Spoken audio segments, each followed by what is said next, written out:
folks, Rich here at RCINFORMER.com. Thanks for checking out this video on the FREEWING AT-6 Texan. This one I got from MOTIONRC, so check it out at MOTIONRC.com. This plane's a real accurate representation of the T6 Texan, the AT-6 Texan, which is the Air Force's older trainer that's since been replaced, but it has so much detail to it. It has the nicest applied decals to it, and it has rivets and panel lines everywhere. I don't think I've seen a plane with this much rivet detailing all over it, which really adds to the realism of it. It's a very easy airplane to build. In fact, I'm impressed by how they put it together. It goes together with 6 screws, 3 clevises to adjust the tail linkages. You put your receiver in it, and the thing is pretty much ready to go. So it's a very nice, nice quick build. Although it is made out of EPO foam, and EPO foam is tough, this is probably the toughest, the most rugged EPO plane that I have put together. It's for EPO foam, it's pretty much built like a tank. All the parts interlock, the wings interlock together with a metal spar, the tail components interlock together, and the 6 screws that you use to put it together are not self-tapping screws. They're machine screws that actually go into metal threads that are built into the plastic doubler. So you know, not only does this thing go together securely and easily, it actually unlocks and comes apart really easily. So if you needed to go on a trip someplace and you wanted to compact the plane down, each wing half will come apart. You can even take the tail off very easily with just 2 screws and removing the 3 linkages. And now you have a nice compact airplane that you can take somewhere, put it together real fast, and go fly it. So thumbs up for the way that they built this thing, the ruggedness of it, and the ease of how it goes together and comes apart. The battery compartment in this airplane is huge. The whole battery receiver servo area is gigantic. They recommend a 2200 4-cell pack for the airplane. I was flying it easily with a 4,000 milliamp pack in there. So you can put big batteries. There's huge space in there. And you don't need to modify the width of it all to get something in there, because there's so much space. So I did find that this airplane needed some nose weight, which I talk about in the build guide. So the plane balances on a mark on the wing right here on this little black treaded area. There's sort of a panel mark right there, that if you turn the airplane upside down and you balance it on that point, and the plane will fly great. You put your battery in, you balance it on that point. And I found that mine, with the battery in it, didn't balance on that mark, though. It balanced behind it, which I found the plane to be a little more kind of unstable, which is why I put the nose weight in there. Now, the video you just saw before this and the flying video that I put out has the plane balancing on that mark. So as long as you balance it in that section on that mark, the plane will fly fantastic. But I did add a significant amount of nose weight in the airplane, and I show you exactly where I put it and exactly how to get it in there. To make this plane fly fantastic. Now, flying the airplane, one of the nicest things about flying this thing is it's very easy to see. If you're flying in a bright blue sky, it stands out like a sore thumb, and when it gets below a tree line, it's yellow. So it's sort of like a neon sign out there flying. It's very, very easy to see the airplane. Flying characteristics wise, when it takes off, it gets right up on 2 wheels easily with no significant yawing whatsoever. It just gets up on 2 wheels, takes off really nicely. It does excellent aerobatics, nice scale loops and rolls. It flies inverted like a champ, and it's just overall a really fun, very scale airplane to fly. Now, I say scale to fly. The caveat to that is T6s have always been notorious for having tip stall issues. This plane doesn't have it nearly as bad. It actually, all the maneuvers, it flies real well.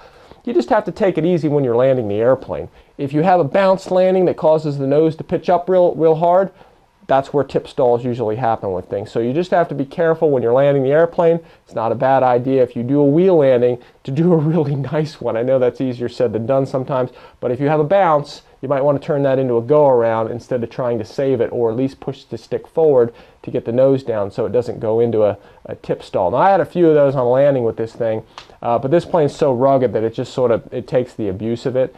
But if you're not a real super great at doing a nice wheel landing, it's not a bad idea to land this 3 points. Land it tail down, so you touch with all 3 wheels at the same time. and you won't have any of that tip stalling problem at all. But overall, it's just a really fun, really scale airplane to fly. Now in this video, I have lots of tips for this thing, a lot of upgrades, a lot of things that really secure it down really well, as well as the balancing that I talked about, which is pretty critical to this plane to get that CG right where it should be, and the plane flies great. I also have some upgrades for cooling the airplane, okay, to actually cool the ESC down a little better than it does. And even just a few landing gear tips that I found during flying it, things to secure it, so it'll save you some headaches in the future. Anyway, guys, without further delay, let's get on with the build guide. To start off the review of the FREEWING T6 Texan from MOTIONRC, got a quick look here at the outside of the box and how it came to be UPS. A couple dents and dings in it, but the cardboard's 2-ply, so it can take a hit, and it hardly will even touch the inside of the box.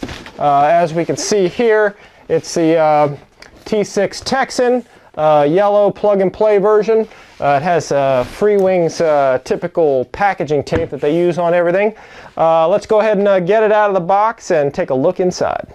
With the outer shipping box removed, we can see a colorful outside box. You can see up in the corner there's the two different paint options you can get, the gray or the yellow. And again, this one is the yellow.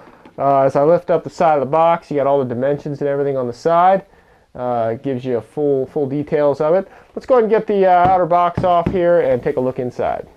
With the box top removed, we can see all the parts inside. Everything's individually bagged and really well protective. It has these little foam straps here, and here, which is pretty indigenous to FREEWING. They do have some of the best packaging around. Let's go ahead and get all the parts out, lay them out, and get a closer look at them. Here's the layout of all the parts that came out of the box.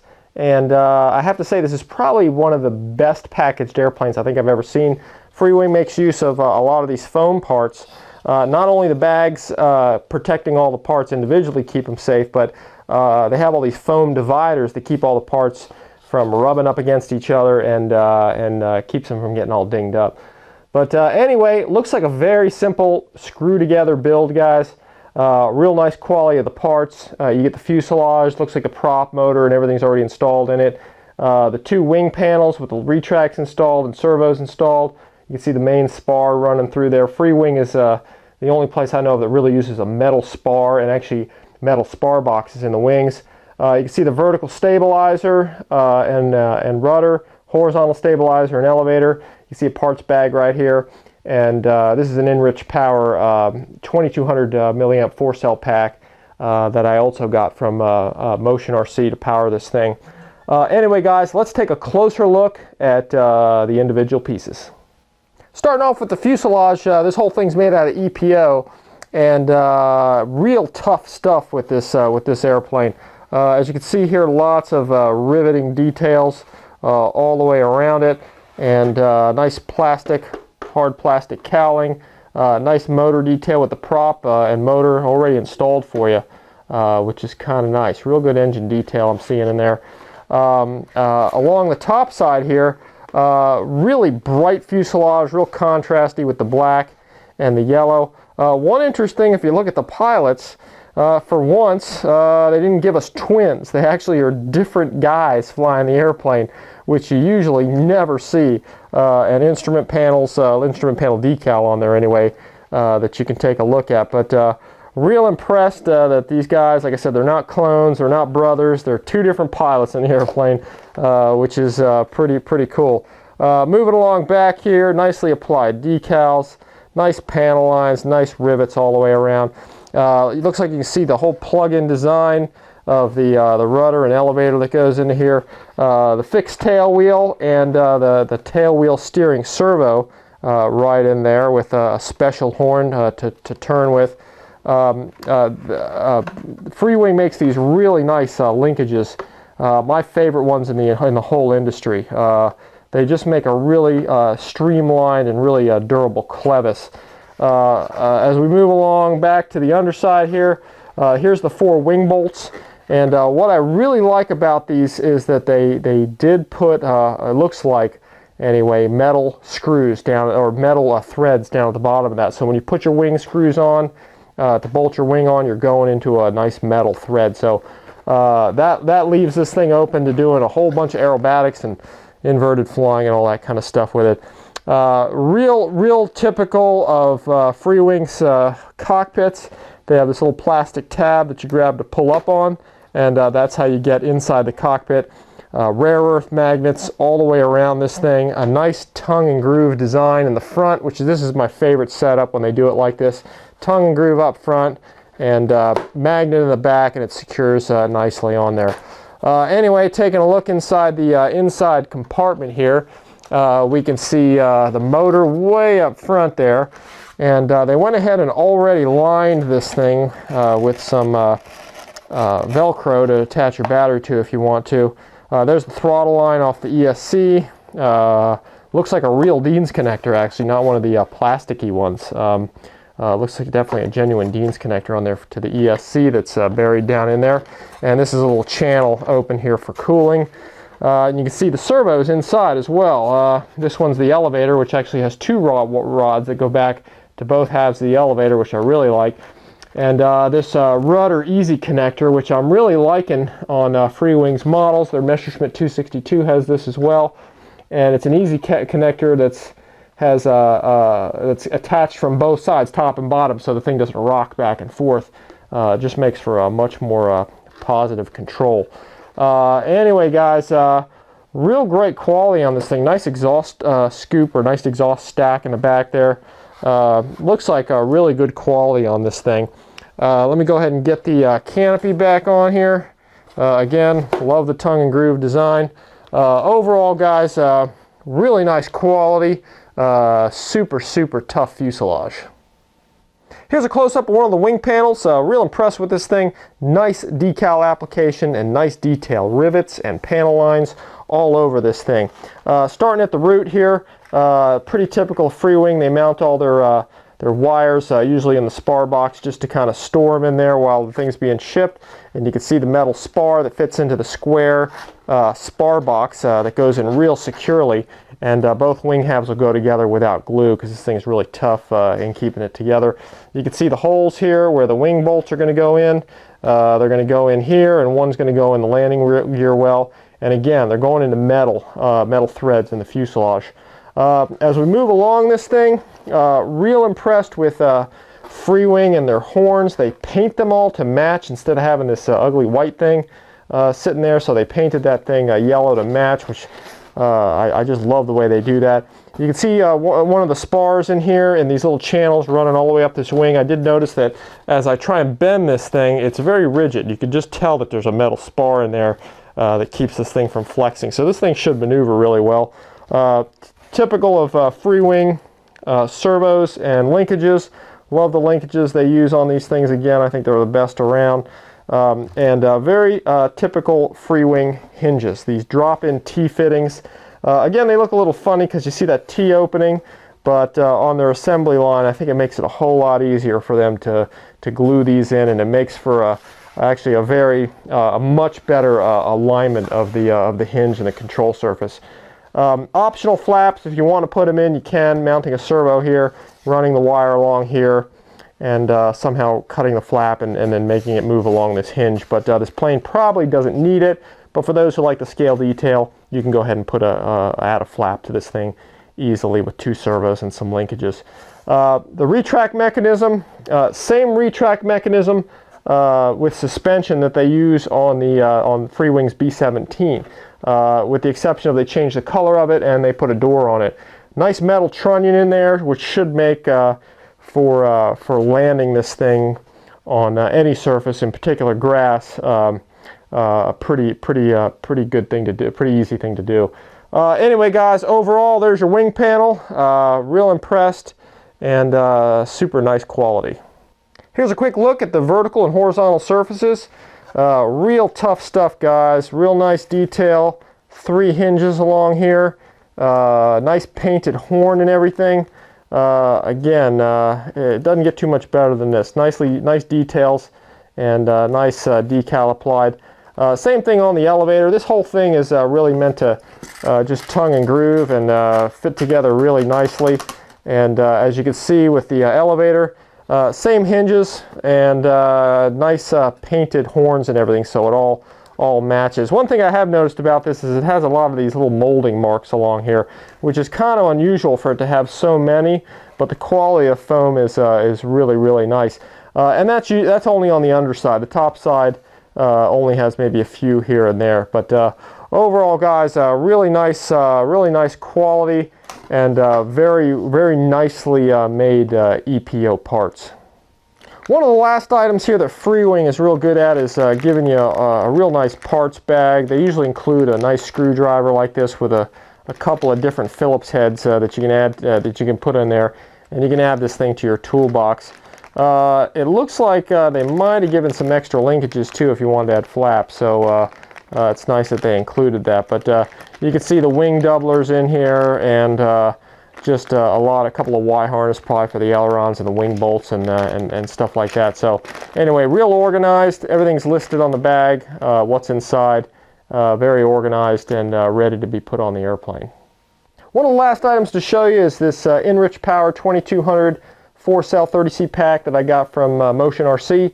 I've been using a couple of batteries, and I've been finding that they work really well with really any airplanes. But nice thing is they include a Dean's that's already really nicely soldered on here, so it's pretty much ready to go on the airplanes that you get from MOTIONRC.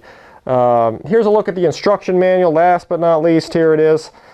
Pretty good manual. Reading's a little bit hard at times, you know, a little broken English, but not too bad. The pictures will get you through everything. This thing is pretty much just bolt together.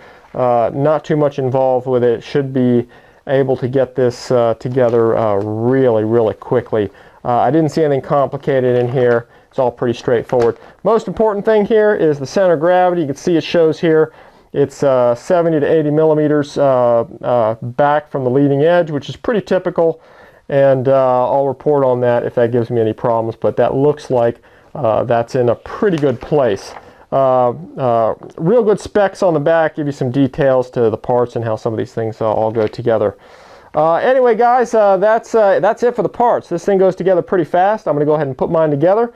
If I run into any difficulties or have any improvements or upgrades or suggestions, I'll be sure to point them out to you in this video. One of the first steps to building this model is just joining the wings together.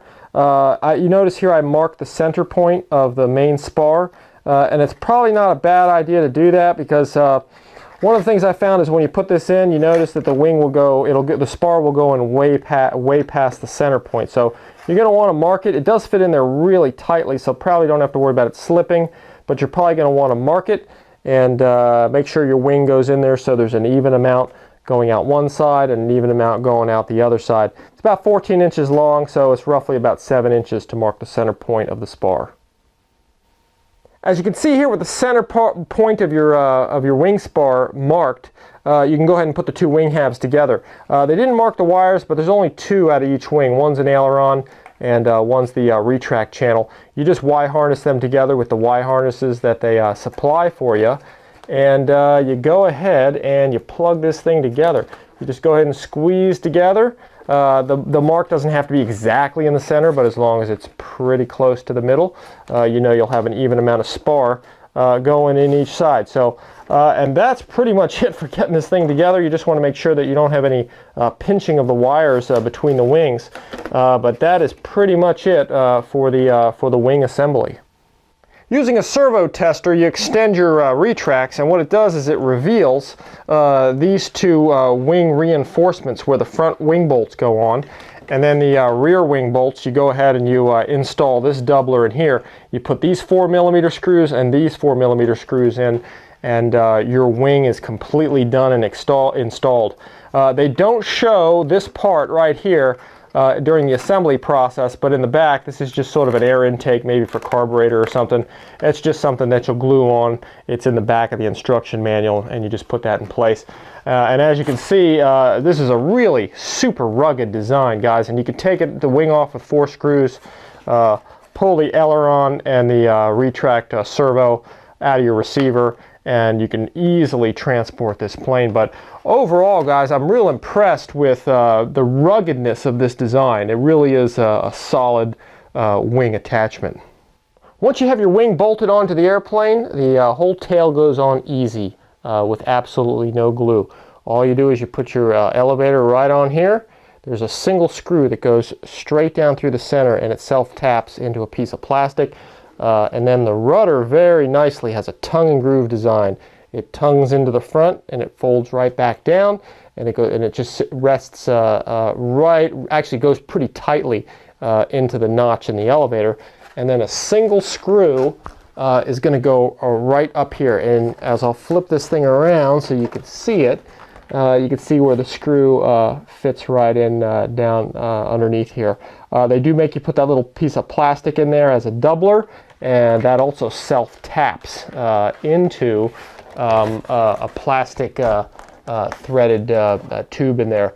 Now, one thing you do want to do is, as best as you can, whether you want to use a servo tester or your radio or just kind of by hand, try and get these connections as neutralized as you can, or 90 degrees to the rods.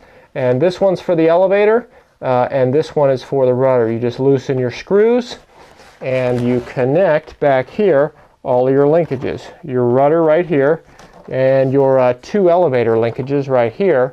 And then once everything is neutral, your rudder and your elevator, just the way you see it right here, and you have your horns on your servos, which are at roughly 90 degrees, then you go ahead and you tighten those two screws, and those will be your neutral points, so you get an even amount of deflection of your elevator and your rudder. Now, one thing I do want to point out here in the instructions, it's pretty easy to follow. The pictures really point all this stuff out. You see right here they have you put the elevator on, they have you put the single screw in there to hold it in place, and again it has a really nice doubler there as well. And then you see the tongue and groove design for the rudder, the doubler for the rudder screw, and then the rudder screw. But they don't actually show you what screws to use here. It's not a big deal. All you have to do is go to the back of the manual, and as you look here, it will point out what size screws to use. So you go through the instructions, but you have to use this page in the back to figure out what size screws you're supposed to use where. Here's an example where the wings, it points out you use 50 millimeter or 4 millimeter wide by 50 millimeter screws for the rear wing bolts, and the front bolts are 35. So again, you got to go to this back page to find out what size screws to use in the previous pages for the instructions, because they don't actually show you which screws to use back here. You have to go to the back to find them. Here's a look at my completed T6 Texan, and man, it really went together fast. 4 screws for the wings, 2 for getting the entire tail on the airplane, and then you adjust the 3 tail linkages, and the plane is pretty much ready to go after you plug in your receiver. Now let me go ahead and show you a few items that will kind of enhance the model, and a couple things that you'll want to do before you head out to the field. Probably the single most important thing to know about this airplane is making sure that it does balance on the center of gravity. Now the 70 to 80 millimeter mark that they supply for you is correct. As long as the plane balances there, it'll fly well. As you can see here on the wing, there is a sort of a ridge, or sort of like a little panel marking here that lines right up with 70 millimeters. So it's a real good place. And once you get the battery installed and everything, and you flip the airplane upside down, you can put your fingers right on those marks. There's one on each wing, one here, and one on the other side as well. And as long as you use those 2 marks, balance the airplane, it'll fly nicely. The problem that I found was using the standard battery for this thing, the 2200 and even up to 4,000 milliamps. I found that it still wasn't enough weight to balance it on that. And the plane did fly, but it balanced, somewhere back here. And the plane was a little bit unstable. So in order to make it fly well and balance properly, here's the steps to take to get it to balance on that 70 millimeter mark. The first thing you want to do is get your battery as far forward as you can. And if you want to use even a heavier battery, than the 2200 that's recommended, you can use it. There's a lot of space in there to fit a battery in there. But the first step you want to do is to make sure that you have the battery as far forward as possible. Now what I did, as you can see back in there, is I carved out a little bit, and I was able to get the battery to go get it to go a little bit farther forward, probably about maybe ½ inch to a three-quarters of an inch or something like that. But you also run into the motor mount, as you can see here, and that's okay as long as it's not really contacting the motor, which really shouldn't be a problem. But you do want to try and shift your battery as far forward as you can to take as much advantage of the battery weight as you can. For those of you who have seen my other videos, you know that I usually don't use Velcro to mount my batteries. It's a good way to do it, but I use the batteries in so many different airplanes that sometimes the Velcro impedes me using the battery in another airplane. But in this case, because the battery has to go so far forward, and there really wasn't a great place to put a strap on this thing, I went ahead and just used the Velcroed it down. And you can see another technique I use. I put a block of foam in here just to kind of help keep the battery down and secure to that Velcro so it doesn't move. And again, once you got your battery as far forward as you can get it, that'll mean that you're getting the most use out of the weight of your battery. Now that you have your battery secured as far forward as it can be inside the battery compartment, just like we saw in the last clip, and it's secured for flight, and your canopy is installed as well too, you want to go ahead and remove this dummy engine cowl with these two screws, and it comes off really easy. Those two screws, it just comes right off, and it reveals just this tough plastic cowling here. This hole is actually not in there. I had to cut this in there. But the first step you're going to do is you're going to remove these 4 screws right here, and you're going to remove, just take the engine out. It's real easy to do, and then I can show you how to cut this piece out right here. Now with the motor removed and not in place, then you can easily take a Dremel cutting wheel and put it right inside the engine opening here, and just sort of cut down into here. Use a saw or use a cutting wheel, whatever you need to sort of just cut these pieces out, and just use your Dremel tool to get in here and remove all this. Once you do that, you got a nice place up front here, a nice shelf, as you can see here, to add lead weight. Now I know it's hard to believe, but I actually put 9 ounces of lead weight into the nose. And the reason for that is that this airplane has such a short nose, it's just not very long, that you got to try and put the weight as far forward as you can, and this is about as far forward as I could get it on the airplane. And then you'll be able to add the least amount of weight possible to get the thing to balance. But still, even in this case, I needed 9 ounces of lead weight to get this thing to balance. Now, this has all been flight tested, guys. The video you saw of the airplane flying is using this amount of weight in there, and you can see how nicely it flies. So without the weight, like what happened to me the first time I flew it, it flew okay, but I could tell that it was really pitch sensitive without the weight. And I think it was balancing somewhere around 90 millimeters after the leading edge. So anyway, guys, you get this weight in there, sticky, tape it back down in, just like you see it here. I ran 6 blocks across, so there's 6 going from right to left, 6 going to right to left, and there's actually 3 layers back here and 3 layers of weight right here. So quite a big chunk of weight that's double-sided taped back in there. But use what you need to, really, to get the airplane to balance. The most important thing is that it does balance on that 70 millimeter mark. And as long as it balances there, just add what weight you need to. If you're going to use a heavier battery on the airplane, then you may not need to add as much weight up here. So you want to get your battery secured in first, okay? Get your canopy on, get everything the way it's going to be flight ready, and then add the weight that you need to this area to get it to balance on that little black mark on the wing, and the plane will fly fantastic. Here's the layout of the battery compartment, and you can see it is a huge compartment. Starting in the center here with the receiver, I went ahead and attached the receiver to the fuselage right here in the center. And you really don't want to put it here or here, because then you're attaching it to the wing.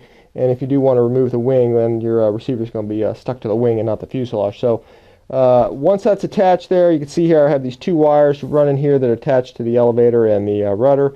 Remember, there's also a tail wheel steering servo mounted back in here, and that's Y harnessed in with the rudder here in the center.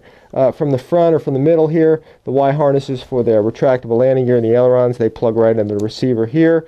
And as we go up front, you can see the battery compartment, and it's a very huge battery compartment. I've been running 4,000 milliamp packs in there, and the plane flies great with them in there. So if you want more capacity, that's a good way to go. Down here is the ESC, and you can see the signal wire and the power wire that runs from here into channel 3, and that completes everything that plugs into the receiver. So it's a real nice cockpit setup, real nice battery compartment arrangement. One more thing to take a look at too is they mounted in this wall right here. There's a little slot where they put a carbon fiber rod. There's actually one on this side as well. This is just like what FREEWING did to their B-17, but it's nice to have those two rigid rods in there, and it really strengthens up the fuselage quite a bit. Here's a quick look at the opposite side of the fuselage, mostly to show you the antenna arrangement for the receiver, and you want to have them 90 degrees to each other. So again, this one here is mounted perpendicular to the fuselage, just with some Scotch tape. And right in here along the inside wall, way down in here, this one is parallel with the center line of the fuselage, again Scotch taped in place. So that completes the entire battery compartment arrangement, and as you can see here, the canopy is a really nice latch fit. That magnet really holds this thing in place well. As we look inside the battery compartment for this plane, you can see the two servos for the rudder and for the elevator. It's a real good idea to take both of those screws out, this one and this one, and put some blue Loctite in them to secure them in place. I found mine were a little bit loose. They're metal on metal threads, and they're the kind of things that will tend to sort of back out if you don't put some thread lock in it. So again, a little bit of blue Loctite or blue thread lock to keep those two screws in place. One more item I added to my airplane, real easy thing to do, was to add an exhaust cooling hole in the underside back of the fuselage. There are some holes in the front of the airplane in the cowl to get the air to come in over the motor and speed controller, but there's really no way for it to exhaust out, and if it can't get out, it's not going to circulate in there. So I just took a hobby knife and I just cut this hole right out and just kind of made it sort of streamlined. Used a hobby knife and a little bit of sandpaper on the inside. One thing you want to be careful of, if you can see way down in there, you can see there is a wire in there, and that runs all the way back to the tail steering servo, the tail wheel servo. So just make sure you don't cut into that. You know, with the canopy off, you can look in through the inside as you're cutting through, and you can see where that wire is, so you don't cut into it. But anyway, guys, I've been flying the airplane with this thing on there. It's definitely a good idea. It's not necessary, but it's probably a good idea to add this cooling exit hole to make sure your ESC and your motor cool down properly. Here's a look at the retractable landing gear on the T6 Texan. They have a pretty good compression on both of these, so it should help absorb the shock of taking off and landing on grass. These are the same struts used on the B-17, which I've flown a lot, and it's a real nice rugged gear set. 2.5-inch wheels and nice springy bouncy tires for taking the abuse of grass. They have a nice big plastic tray or liner to distribute the load. So again, this airplane should be able to take quite a bit of landing abuse. Let's go ahead and retract the gear and see how it goes up.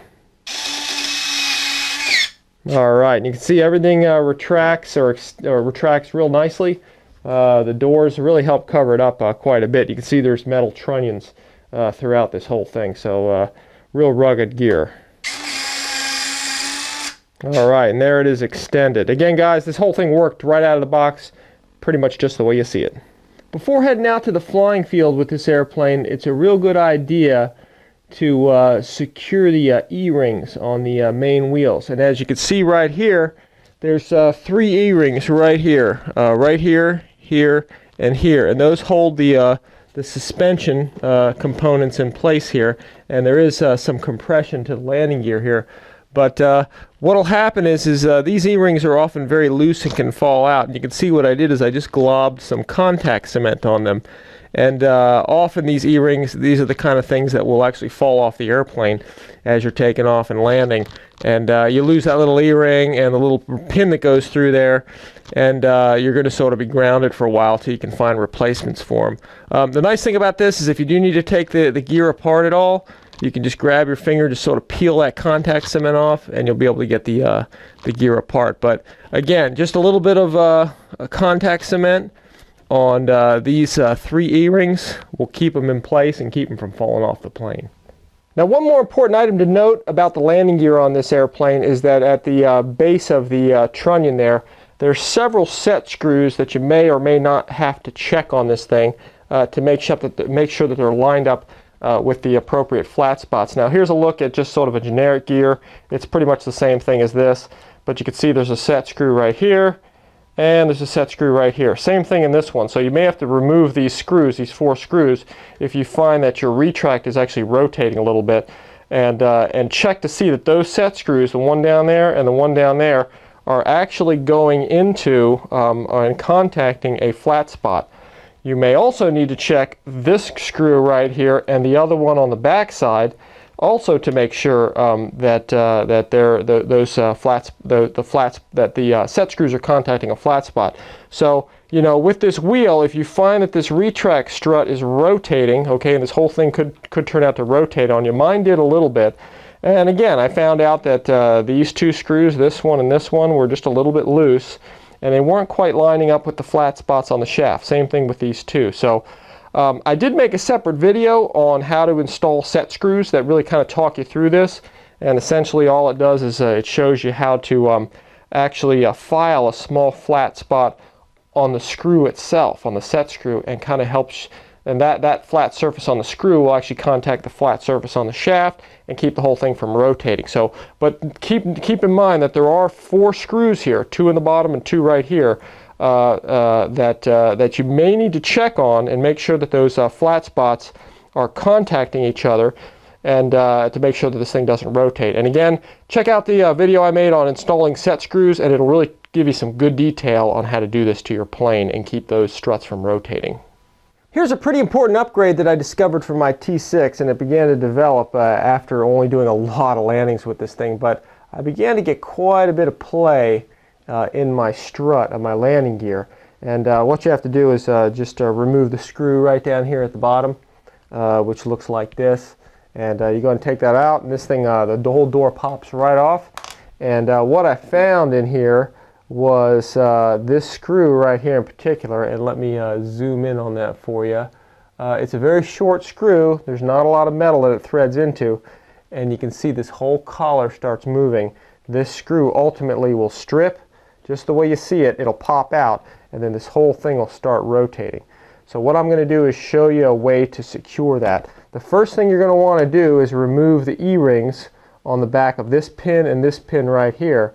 And what you can do is just push those through the back side and pull them out. And you're going to take this whole sort of assembly apart here, get these pins off of here, and what you're going to be left with is really just this collar that you can see right here. And you can see on here, this whole thing just is sliding on here. What we have to do is come up with a way to secure this on here. You can either use red Loctite, or what I'm going to use, which really worked well for me, was some JB weld, and get this thing secured on here so it doesn't move anymore. Now the first thing you want to do is to score these surfaces with sandpaper or a file or something. And what I did was use just a round file, rasp file, just to go on the inside of this collar. And notice I'm going up and down, not rotating it, because you want to have score lines and you want to have cuts in the metal that go in a vertical direction. So once you have your file like this, you sand the inside of this, you go ahead and do the same thing on this collar here. And what we're doing is giving the JB weld something to bond to. So with some really thick sandpaper, coarse sandpaper, it doesn't really take a whole lot. You're basically going to scrape up and scuff up the surface, again using an up and down motion, not a rotating type motion. And this will help the JB weld to bond, because it will get into those notches, those grooves, and it'll help keep this thing from rotating. So get both surfaces scuffed up and you'll be ready to apply the JB weld. With the JB weld applied, you're going to go ahead and put the collar right over top of it. You're going to slide it on. You're going to have a whole bunch of extra JB weld come off, and you're going to go ahead and just clean all that off with your stick or your finger, and we're going to reinstall the screw in that hole. Before the JB weld completely dries, you can just take a paper towel and just kind of clean up the excess all around. And with the screw inserted with some JB weld on it, it's not a bad idea to just put some JB weld around the screw and make sure that the screw doesn't come out anymore. And this will secure this whole thing in place and again keep the whole thing from rotating. Then the last couple steps is really just put your landing gear back together. Go ahead and reinsert everything here. Put all your pins back into position. Put your gear door back on with your screw. And now you're going to have a gear system that's not going to rotate on you anymore. For those of you that may want to add flaps to your airplane, all you need are 2 servos and a Y harness to wire the whole thing up. FreeWing provided this little parts bag that's very nice that has all the horns, rods, clevises, and screws to get the job done. Alright guys, that concludes this video on the FREEWING AT-6 Texan from MOTIONRC. Once again, check it out at MOTIONRC.com. They got this and a whole bunch of other really nice airplanes there, and I think they're on the rise, so expect a lot of good stuff coming from MOTIONRC. The one important thing to know about this airplane, guys, that you saw in the video, really, the most important thing really is the CG, as it is with every airplane. But this one a little more so than normal because, you know, if it's not balanced on the right point, it does tend to have a little bit of that tip stalling. But you get it balanced at the right spot, like I showed you in the video. As you saw in the flying portion, this thing flies great. Also check out the separate flying video. I put together just an all flying video of this airplane that there's links here or at the end that you can click on and see just the full flying video. Also check it out on RCINFORMER.com. Also come to RC Informer on Facebook. I try and put all these videos up there as well, and of course the YouTube channel RC Informer. Anyway guys, once again, thanks for watching this video. I hope you enjoyed it, hope you found it informative, and as always, we'll see you next time.